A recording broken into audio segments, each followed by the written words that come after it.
Welcome to Kenton's videos. Enjoy the video. You'll start by preparing the phone and enabling speech input.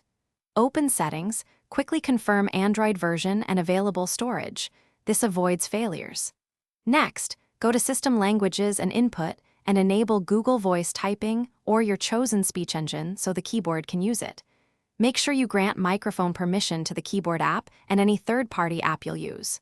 Once done, reboot or toggle the keyboard to ensure the engine appears in the input menu and is ready for dictation.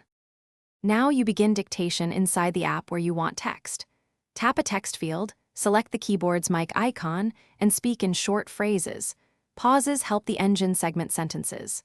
If supported, say punctuation like period or comma to control formatting. Make sure the correct language is selected, and for reliability, download the offline speech model in Settings so you're not dependent on a network. You can also tweak voice input sensitivity in the keyboard or speech app to reduce background noise errors. Finish by reviewing and editing the transcribed text. You should proofread for homophones and punctuation mistakes and correct them with the keyboard. If recognition is consistently poor, clear the app cache, update or reinstall the speech engine, and reconfirm microphone permission. Make sure network access is available if you use cloud recognition.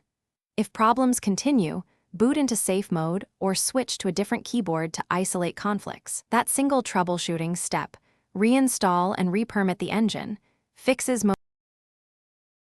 Thanks for watching. Consider subscribing if we helped you.